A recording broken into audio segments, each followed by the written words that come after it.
Hey guys, and welcome back to Mad About Skin. In today's video, I am super excited because I get to talk one of my favourite topics in skincare, and that's sunscreen. There is no more important step in your skincare routine than finishing with a beautiful, broad spectrum SPF. If you look back to like 10 years ago, the only sunscreens available to us were thick, were gloopy, and left a really visible white cast. They were no way pleasurable to use. Fortunately, all that has changed, and today we have so many different varieties and options on the market. One of my favourite places to shop sunscreen is out of Korea. Korean Sunscreens tend to have a lightweight finish on the skin. They don't leave you feeling like you're wearing a mask. They also have some really great varieties and textures to choose from. In this video, I've put through their paces 5 new launches in terms of sunscreens from Korea. I want to share with you my thoughts, feelings, and findings. Are these sunscreens ding ding ding holy grails, or are any of them wah wah wah total fails? Sit back, relax, and let's talk some new Korean sunscreens. Now, before we get into this, I like to issue the usual caveat and disclaimer to say I know that the Korean sunscreen industry has been through the ringer in the past 2 years. This all started with the Korean SPF scandal, where a lot of the major brands were actually found in independent testing to not be delivering the SPF value they claimed. This obviously shook a lot of people's trust in the Korean regulators and the market as a whole, myself included. However, 2 years have passed and there's been a whole range of things which have changed. The regulators have actually tightened up some of the regulations and criteria surrounding Korean sunscreens and how they can be produced, manufactured, and marketed. This is great because this is really designed to protect us, the consumer. I think we always need to take a second look and a second chance and remember that whilst Korea 2 years ago was called out for some of the failings in the regulatory market, this isn't something that's unique to them. We've seen the same thing happen in North America in the past, here in Europe, and of course over in Australasia. And the main thing that brands and regulators learn from these and put things in place to make sure that they can't happen again. This is why I'm quite happy to take a second look and give Korean sunscreens a second chance. A lot of Korean brands are now publishing their independent third-party testing and verification, which is a huge step forward in regaining our confidence and trust. And I have left links below to all of these sunscreens so you can do your own investigations and look into it a little bit more for yourselves. Just promise me that whilst you're down there reading about all these fantastic sunscreens, you'll give this video a big thumbs up and a like, because honestly it supports me and the channel so much and I would love you forever. But without further ado, shall we just cut the waffle and talk about these new sunscreens I've been trying? Well, first and foremost, I want to give a quick mention to this. This is the Purito Daily Go-To Sunscreen. Now, I actually did a video recently showing why I no longer support Purito as a brand and why I won't be purchasing from them anymore. I'll leave a link to that video up there if you do want to check it out and know some of the background behind that. In that video, I did do a brief review of this sunscreen, showing my thoughts, feelings, and opinions on it, but I didn't actually do a trial and a wear test, to show how it applies on the skin. I want to quickly put that right at the start of this video. So this is very different in terms of the way it feels on the skin to the original Holy Grail Purito sunscreens. I loved those sunscreens because they were really lightweight. They left a really nice finish to the skin. They weren't deadpan matte, but they also weren't too dewy, too greasy looking on the skin. I had really high hopes for this sunscreen. I hoped it'd have that same finish as the now discontinued Purito sunscreens. Unfortunately, that's not the case. It has a very similar application in that it glides onto the skin and it doesn't feel too thick.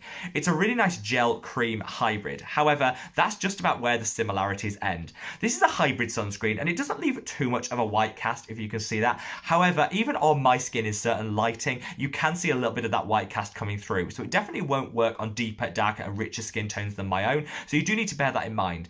In terms of the finish, it definitely leaves a dewiness, a shine to the skin. Some people might like that, particularly if you have drier skin type. But for me, someone that's oily and acne prone, this was just not the look that I was going for. I like something that's less greasy, less noticeable and visible, because I know that the grease that my skin produces will be breaking through all day long, and I don't really need to add to that. This was a firm pass before I even learnt what I now know about Purito, and so I did just want to give a little bit of a demonstration on the back of my hand so you can see how it applies. Even after around 30 seconds of application, it's still a little bit tacky on the skin. You can apply a moisturiser over the top of it to offset that, and I do find it layers well with makeup, concealer, and any products that you want to put on top. But for me, it's just not that holy grail status that I expected based on the previous Purito sunscreens. But I'm glad that I was able to share it with you and kind of give my thoughts, feelings, and a little bit of a swatch for you guys. Now, let's move on to some actual new products that I've been trying. First and foremost, I want to call out this one. This is the Cica Hyaluron Essence Sun by VT. Now, I tried their compact. If you remember, it was a while back. I tried their compact, which was like a sunscreen in like a compact where you could dab it on the skin. It worked more as a highlighter rather than an all-over sun protection, but it's quite a nice product. Also, their products are tried, tested, and independently verified, so you know you're getting that guaranteed SPF protection. In this case, it's an SPF of 50+ with a PA rating of 4+. This is the highest that you can actually rate in terms of the Korean market. Now, the size of this isn't huge, but it's great for popping in your bag, reapplications during the day. So I don't always want like a vat of sunscreen when I come to buy from a product, but you do need to bear in mind that you're not getting a whole lot of product. This is definitely just for the face rather than the face and the body. This applies so well, and I just find it glides beautifully onto the skin. Unlike the Purito one, this does have a little bit of added fragrance to it. I personally don't mind that because I find that some chemical sunscreens like this style can smell a little bit over chemically if they don't have added fragrance to them. This actually has a really nice scent, and it glides onto the skin so effortlessly. Honestly, it just sinks in like that, and it feels so nourishing and hydrating on the skin. It's got that cica extract in, which is super popular in Korean skincare, and I love because it can just help calm, soothe, and hydrate the skin. You'll notice even after a short period of time that's disappeared without a trace. It's definitely less dewy than the Purito one that I just mentioned, but it's not deadpan matte. Sometimes a lot of people want to avoid really matte sunscreens because they can almost look a bit crusty on the skin and be a bit excessively drying. Not with this one. It's nicely hydrating, but even on my oily, acne-prone skin, it disappeared without a trace. It leaves a beautiful finish, and I actually really like the scent to this one. Obviously, if you're looking for fragrance-free options, I'll come on to a couple in a minute, but I'm going to give this, with the caveat that it won't be suitable for people with a fragrance intolerance or sensitivity, I'm going to give this a 10 out of 10. Ding, ding, ding. Could be a new holy grail. It's going to work for all skin types and just hydrate you to the gods. Definitely feel like we're off to a flying start with that one. Now, one that you guys have been asking me to try for ages, which is why I put it on order and was really keen to try it, was this. This is the Avocado Moisture Sunscreen by Bellflower. Now, Bellflower are a bit of an up-and-coming Korean brand. I tried, certainly here in the West, I tried their cleanser, which I really love. They did an ampule, which I was really impressed with as well. This, I'm not a huge fan of avocado. I'm just going to put that out there. I really don't like avocado, the taste of it, the texture.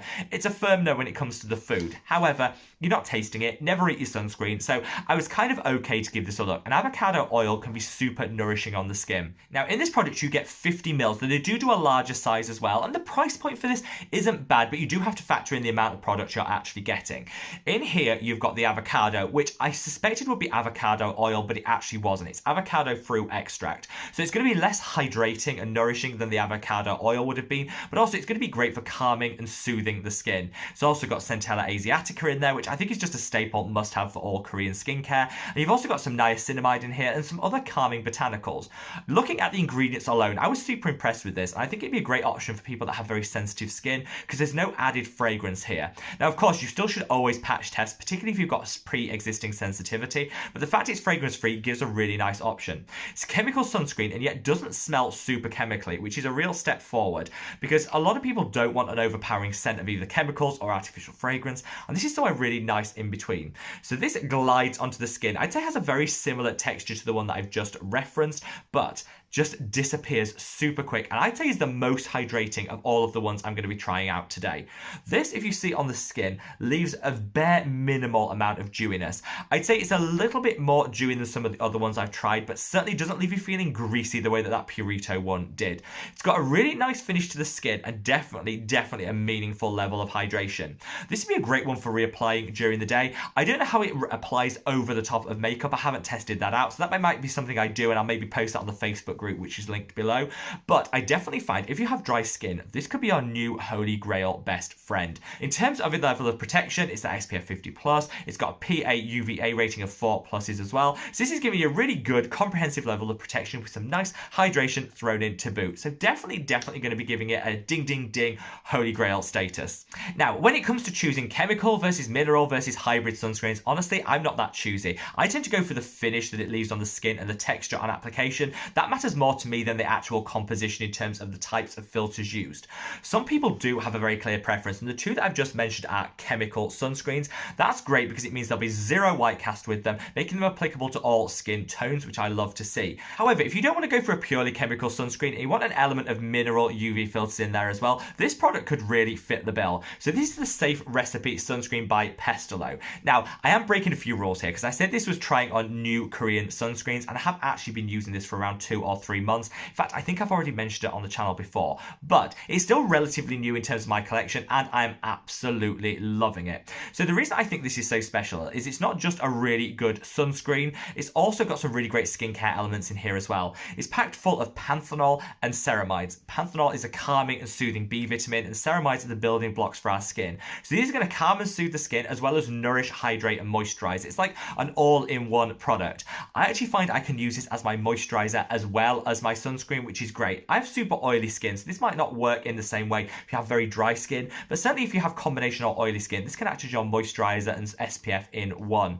In terms of how this applies, it does have an element of mineral UV filters in here, which will leave a slight white cast on anyone that has a deeper, dark and richer skin tone than my own. I want to call that out because this certainly isn't going to be universal in terms of who it appeals to, but if you're my skin tone or fairer, I think this could be a really, really nice option from the Korean market. It glides onto the skin, it doesn't have an overly pungent fragrance to it, and I do find after working in for like 20 seconds, you get no trace of white cast or ashiness on the skin, bearing in mind my own skin tone.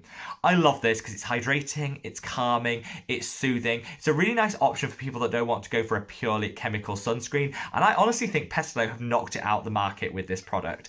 In terms of how it finishes, it's definitely the most matte of all of the ones in terms of the finish on the skin, and honestly I quite like that. It's not deadpan matte to the way that the skin can almost look crusty, but equally it's not super dewy and glossy. It all comes down to finish on the skin and what you're looking for as a consumer, and match it to your own skin type. If you're a little bit on the oilier side, you might find that this is the sunscreen you want to reach for because it gives a more matte finish, and the elements of those mineral UV filters in there will give a mattifying thing. So I find that when I use this, I don't feel as greasy by midday than I would without using it, if that makes sense. A really nice finish to the skin, and definitely on the hydrating side rather than being stripping and drying, which you can get from some mineral UV filters. Now finally, before I leave this video, I want to give a call out to the Rice Sunscreen by Beauty of Joseon. Honestly, one of my all-time favorite Korean skincare brands came out with a reformulated sunscreen, and honestly I am living for it. I went through this product so quick, which is why I can't actually demonstrate in today's video, but do not worry, if you want to see it in action, I filmed a shorts video like a week ago where I put it through its paces, showed you the texture and how it works on the skin. I'm going to link that up there. Definitely worth checking out that very short video to prove that A, I used it, to see how it feels on the skin and to know what finish you're actually going to get. Of all the sunscreens I've tried today, this is hands down my favorite. It glides onto the skin, leaves a zero finish. Honestly, it's just like your skin but healthier looking. It doesn't weigh you down, it's super lightweight, and I just feel so good when I've used this product. It's like a guaranteed good skin day. I find of all the ones I've tried, it's also the best when it comes to reapplication. It doesn't ball, it doesn't pill, it doesn't peel when you apply it on top of other products, which is great because as with all sunscreens, you should be reapplying throughout the day, and this one works really well for that. It's handbag size, so you can throw it in your purse and you've got that coverage day long no matter what you're doing. Honestly, I think this is game changing. I love just about everything from Beauty of Joseon, and I did a full brand review. If you want to see me fangirl about them a little bit more, I'll link that up there. Hands down, this is one of the star performers from their collection, and I'm just honestly bowled over by the texture, the finish and the ingredients list. So definitely check out that shorts video to see it in action. So there you have it guys, a rundown of the recent Korean sunscreens that I've been trying. Honestly, I've been super impressed with all the ones mentioned in today's video. Whilst the Purito one didn't work for my skin type, I definitely think for people with drier skin it could absolutely work, and this is what you always need to remember when you're trying and finding your favorite sunscreen, to match it to your skin type and the type of finish that you want. Hopefully this video has given you food for thought and explored some new brands that you might not have heard of. So sound off in the comments section below with your thoughts, feelings and opinions on anything mentioned in today's video. But stay safe, stay well, I love your skin. Take care, bye!